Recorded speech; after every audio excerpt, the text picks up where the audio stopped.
प्राचीन इतिहास की बात करें तो इतिहास का जनक हेरोडोटस को माना जाता है। इनकी पुस्तक थी हिस्टोरिका और हेरोडोटस जो है यूनान के निवासी थे। इतिहास के वर्गीकरण की बात करें तो प्रागैतिहासिक काल, जिसके लिखित साक्ष्य नहीं मिले, इसमें आता है पाषाण काल।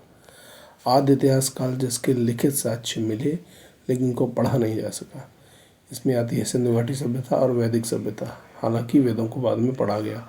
उसके बाद आता है ऐतिहासिक काल। ऐतिहासिक काल में आपका साक्ष्यों को पढ़ा गया है और ऐतिहासिक काल में पुरातात्विक एवं साहित्यिक दोनों प्रकार के साक्ष्य उपलब्ध हैं। साहित्यिक तथा विदेशी यात्रियों के विवरण की बात करें, प्रागैतिहासिक काल की बात करें तो पुरापाषाण काल अज्ञात से 1000 BC के बीच। पुरापाषाण काल अज्ञात से 1000 BC तक। आग, पुरापाषाण काल में आग की खोज होती है। पुरापाषाण काल को पत्थरों का युग कहते हैं, इसमें आग की खोज होती है। मध्य पाषाण काल में पशुपालन प्रारंभ हो जाता है और नव पाषाण काल में कृषि प्रारंभ हो जाती है। पुरापाषाण काल अज्ञात से 1000 BC, मध्य पाषाण काल 1000 से 4000 BC और नव पाषाण काल 4000 से 2500 BC चलता है। प्रथम फसल जो है जौ की थी। नव पाषाण काल में कृषि प्रारंभ हो जाती है और प्रथम फसल जो है जौ की थी।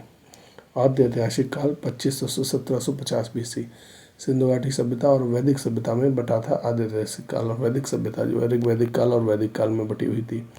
ऐतिहासिक काल की बात करें तो मध्यकालीन इतिहास और आधुनिक इतिहास, दो प्रकार के इतिहास थे। ऐतिहासिक काल दो काल में बटा, मध्यकालीन इतिहास और आधुनिक इतिहास। मध्यकालीन इतिहास 712 AD से 1707 AD के बीच। 712 ईस्वी में मोहम्मद बिन कासिम ने आक्रमण किया और 1707 तक चला। 1707 से 1947 तक आधुनिक इतिहास। मध्यकालीन इतिहास की बात करें तो 712 AD में मोहम्मद बिन कासिम की मृत्यु हुई थी। 712 AD में मोहम्मद बिन कासिम की मृत्यु हुई थी और 1707 AD में जो है औरंगजेब की मृत्यु हो गई थी। 712 AD में मोहम्मद बिन कासिम की मृत्यु हुई थी और 1707 AD में औरंगजेब की मृत्यु हो गई थी। 712 AD में मोहम्मद बिन कासिम ने भारत पर आक्रमण किया था और 1707 AD में औरंगजेब की मृत्यु हुई थी। पुरापाषाण काल की बात करें, इसको पत्थरों का युग भी कहा जाता है। सबसे पहले पुरापाषाण काल का अध्ययन 1863 में रॉबर्ट ब्रूस ने किया था। सबसे पहले पुरापाषाण काल का अध्ययन 1863 में रॉबर्ट ब्रूस ने किया था। इस समय शिकार का अल्प ज्ञान था जो है मानवों को, और मानव कच्चा मांस खाता था पुरापाषाण काल में। आग की खोज आपका पुरापाषाण काल में हुई थी और पुरापाषाण काल में चित्रकारी की शुरुआत हो गई थी। इसके साक्ष्य भीमबेटका की गुफाओं से मिलते हैं। भीमबेटका की गुफाओं में लाल व हरे रंग का प्रयोग किया गया है। भीमबेटका की गुफाएं मध्य प्रदेश के रायसेन जिले में है। भीमबेटका की खोज 1957-58 में BS वाकणकर ने, यानी विष्णु श्रीधर वाकणकर ने करी थी। भीमबेटका की गुफाएं विंध्य पर्वतमाला से घिरी हुई हैं। ये गुफाएं महाभारत कालीन है और यूनेस्को में भीमबेटका की गुफाओं को यूनेस्को में सन 2003 में शामिल किया गया।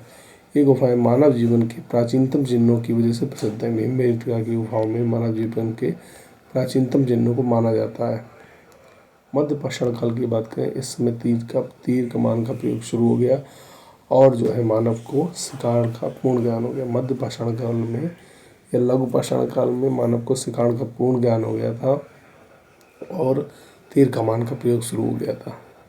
पशुपालन के प्रथम साक्ष्य आदमगढ़ मध्य प्रदेश और बाघर राजस्थान से मिलते हैं। पशुपालन के साक्ष्य आदमगढ़ मध्य प्रदेश और बाघर राजस्थान से मिलते हैं। बर्तन के साक्ष्य प्रयागराज यूपी से मिलते हैं। नव पाषाण काल में बर्तन के साक्ष्य जो है प्रयागराज यूपी से मिलते हैं। नव पाषाण काल में बर्तन बनाने के साक्ष्य प्रयागराज यूपी से मिलते हैं। शव दफनाने के साक्ष्यों की बात करें तो शव दफनाने की प्रथा की शुरुआत हो चुकी थी, जिसके लेखिया मिर्ज़ापुर यूपी से 17 नरकंकाल मिले हैं। लेखिया मिर्ज़ापुर यूपी से 17 नरकंकाल मिले हैं। दमदमा उत्तर प्रदेश, दमदमा जो कि प्रतापगढ़ में है, लेखिया जो कि मिर्ज़ापुर में है, इसमें 17 नरकंकाल मिले हैं। दमदमा जो कि प्रतापगढ़ में है, इसमें एक ही कब्र से 3 समाधि मिली हैं। महदहा यूपी से युगल समाधि मिली है। मैदहा से युगल समाधि मिली है। लंगनाज गुजरात से पशुओं की हड्डी मिली है। लंगनाज गुजरात से पशुओं की हड्डी मिली है। छोटे छोटे पत्थरों से बड़े स्तर पर उपयोग किया जाता था, इसलिए माइक्रोलिथ युग भी कहा जाता है। माइक्रोलिथ युग किसको कहा जाता है? मध्य पाषाण काल को माइक्रोलिथ युग भी कहा जाता है। मध्य पाषाण काल या लघु पाषाण काल से पशुपालन के साक्ष्य मिलते हैं। मध्य पाषाण काल में इसने बर्तन बनाना सीख लिया था। शव दफनाने की प्रथा प्रचलित थी। मध्य पाषाण काल में शव दफनाने की प्रथा प्रचलित थी। मध्य पाषाण काल को ही जो है माइक्रोलिथ कहा जाता है। माइक्रोलिथ किसे कहा जाता है? मध्य पाषाण काल को माइक्रोलिथ कहा जाता है। मध्य पाषाण काल के प्रमुख स्थलों की बात करें तो संगनकल्लू, कुचाई और जलहल्ली है। मध्य पाषाण काल के प्रमुख स्थल संगनकल्लू, कुचाई और जलहल्ली हैं। संगनकल्लू को राग का टीला भी कहा जाता है। अब आता है नवपाषाण काल।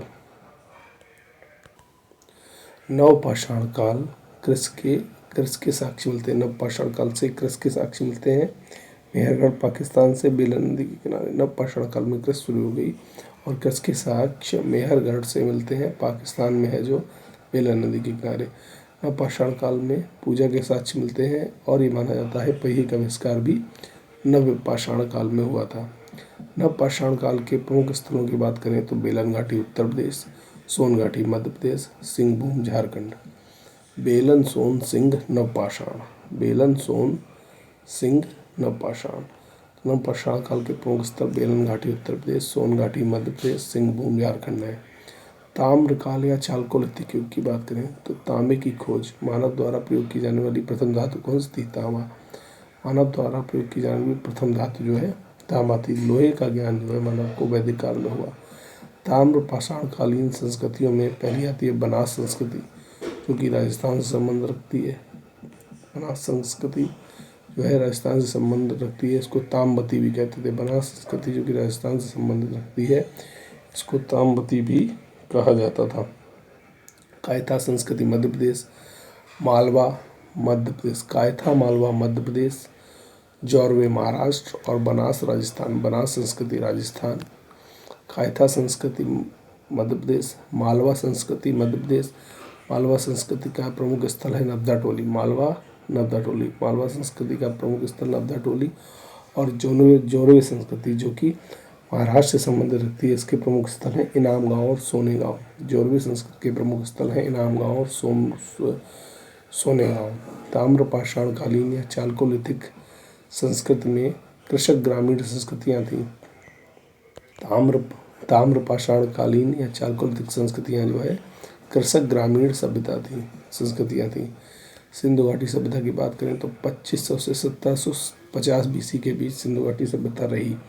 सिंधु घाटी सभ्यता जो है 2500 से 1750 बीसी के बीच रही। अन्य नाम हड़प्पा संस्कृति, कासिंगिन संस्कृति। हड़प्पा संस्कृति को सुमेरियन सभ्यता की बेटी भी कहा जाता था। सिंधु घाटी सभ्यता को सुमेरियन सभ्यता की बेटी भी कहा जाता था। सिंधु घाटी सभ्यता, नगरी सभ्यता और सरस्वती सभ्यता भी इसके अन्य नाम थे।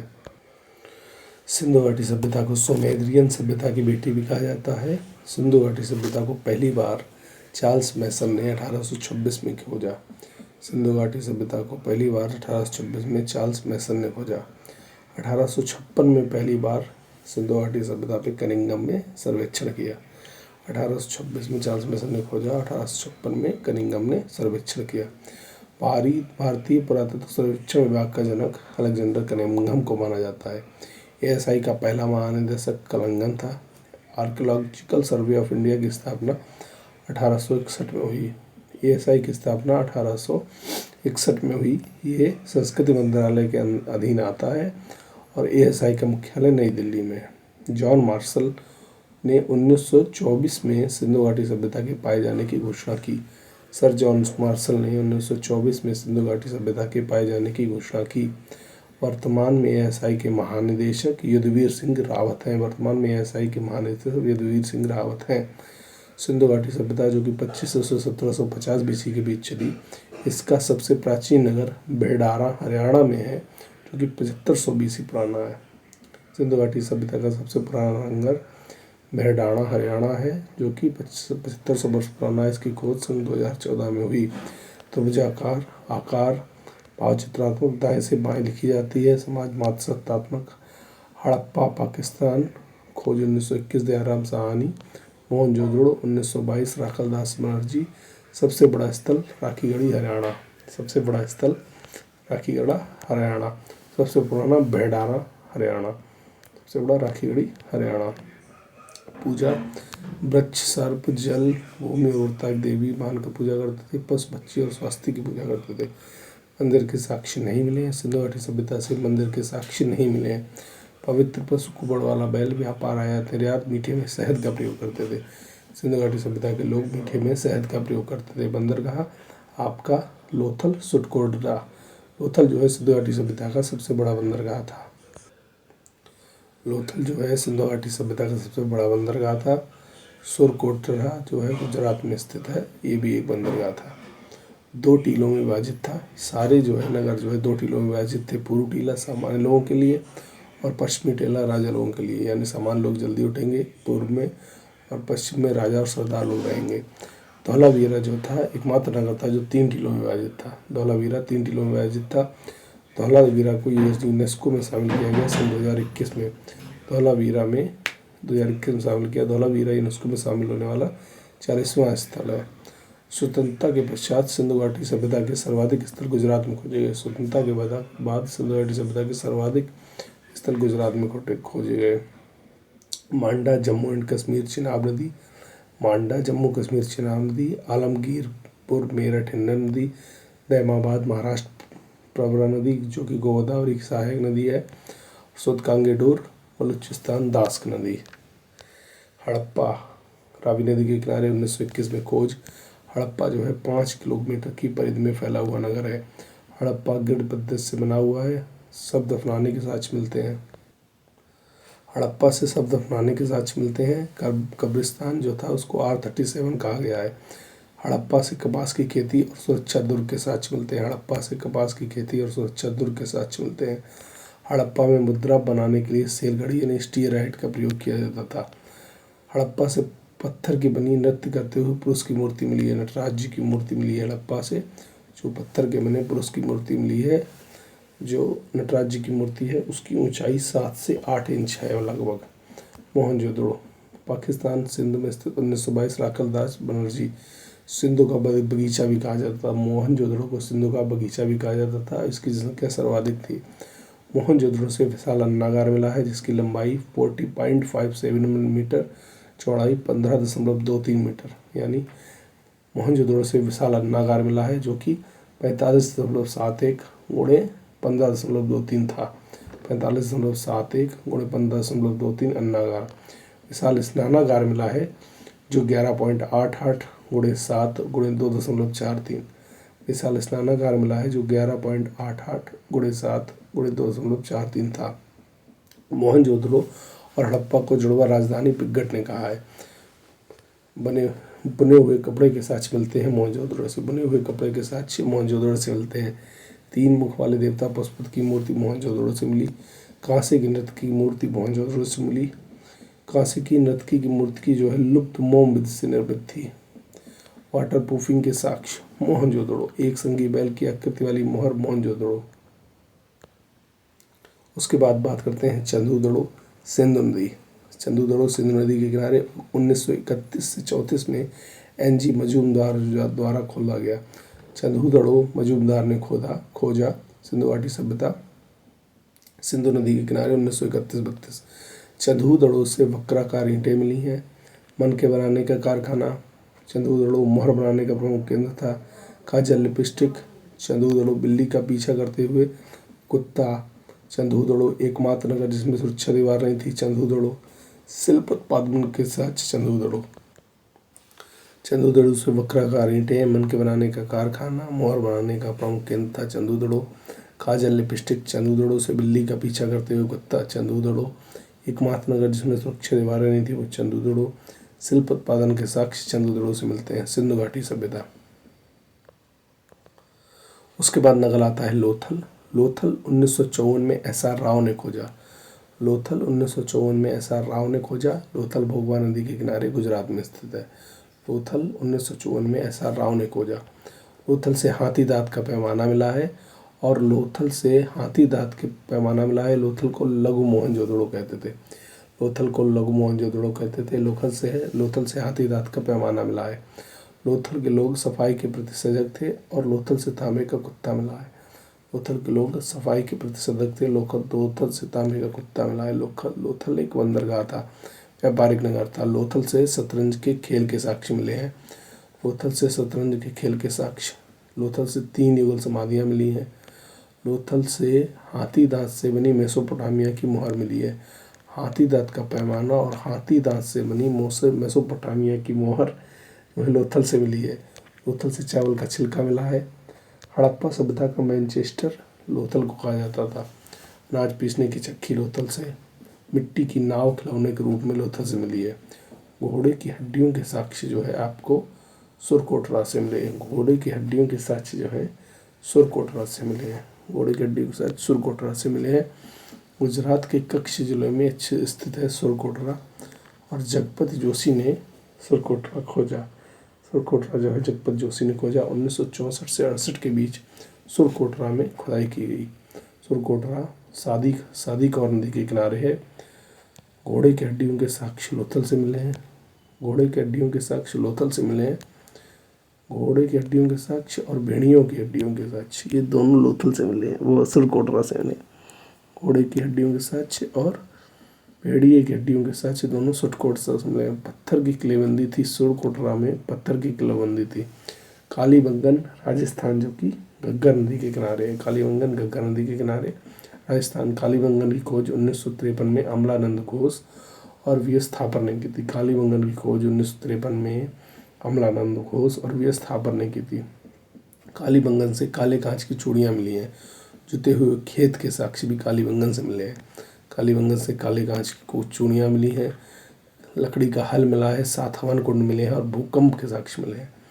कालीबंगन से काले कांच की चूड़ियाँ, लकड़ी का हल, लकड़ी की नाली, 7 हवन कुंड और भूकंप के साक्ष्य जो है कालीबंगन से मिले हैं। 7 हवन कुंड और भूकंप के साक्ष्य कालीबंगन से। काले रंग की चूड़ियाँ, लकड़ी का हल, लकड़ी का नाली कालीबंगन से। कालीबंगन से अंत्येष्टि संस्कार के साक्ष्य मिलते हैं। हाथी दांत की कंघी मिलती है कालीबंगन से। हाथी दांत का पैमाना लोथल से। तांबे का बैल मिलता है कालीबंगन से। तांबे का कुत्ता मिलता है लोथल से। तांबे का बैल कालीबंगन से। नक्काशीदार ईंटें कालीबंगन से और वक्राकार ईंटें चंदूदड़ों से। धौलावीरा जो है गुजरात यानी लूनी नदी के किनारे। धौलावीरा को भी जगपति जोशी ने धौलावीरा को RS बिष्ट और JP जोशी ने खोजा 1967-68 में। धौलावीरा को जगपति जोशी ने 1967 में खोजा। धौलावीरा से जल प्रबंधन के साक्ष्य मिलते हैं और सुनामी के साक्ष्य। धौलावीरा से जल प्रबंधन और सुनामी के साक्ष्य मिलते हैं। धौलावीरा नगर आयताकार था। धौलावीरा में विशाल जलाशय, स्टेडियम और खगोलीय वेधशाला मिली है। धौलावीरा में विशाल जलाशय, स्टेडियम और खगोलीय वेधशाला मिली है।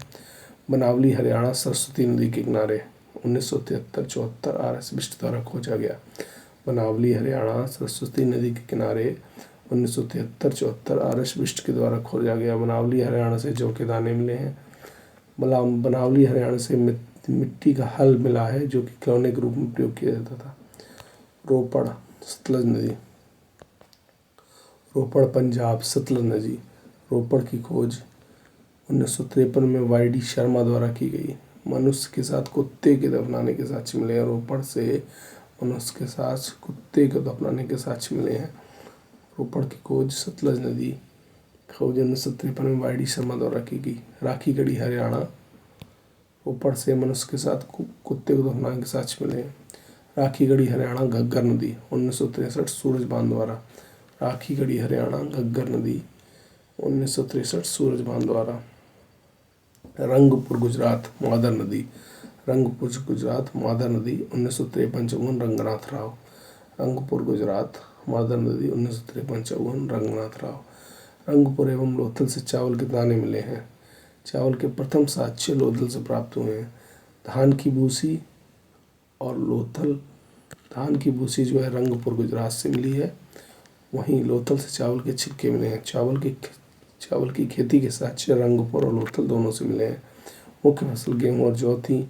वस्त्र सूती वस्त्र थे। मनोरंजन के लिए मछली पकड़ना, शिकार करना, पशुपालन, पशुओं को आपस में लड़ना, चौपड़ खेलना, पासा खेलना। बर्तन लाल मिट्टी के बर्तन थे। काले रंग से डिजाइन किए जाते थे।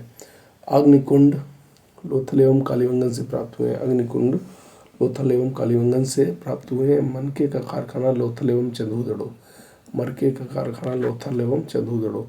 मोहरों पर सबसे अधिक एक संगी पशु था, बाकी अन्य पशु हाथी, गैंडा, बाघ, बकरी व बैल थे। अन्य पशु हाथी, गैंडा, बाघ, बकरी व बैल थे। सबसे अधिक एक संगी पशु था। तलवार से परिचित नहीं थे लोथल के लोग, तलवार से परिचित नहीं थे सिंधु सभ्यता के लोग। पर्दा प्रथा एवं वेश्यावृत्ति प्रचलित थी। पर्दा प्रथा एवं वेश्यावृत्ति यहाँ पर प्रचलित थी। विनाश का कारण बाघ माना जाता है। आग से पकड़ी हुई ईंटों को टेराकोटा ईंटें कहा जाता था। शिल्प निर्माण के लिए सीप जो है नागेश्वर गुजरात से आती थी। शिल्प निर्माण के लिए सीप जो है नागेश्वर गुजरात से आती थी। विदेशी व्यापार की बात करें तो तांबे का व्यापार खेतड़ी, बलूचिस्तान और ओमान से होता था, यानी ताओमा खेत बलू। तांबा जो है ओमान, खेतड़ी और बलूचिस्तान। ताओमा खेत बलू।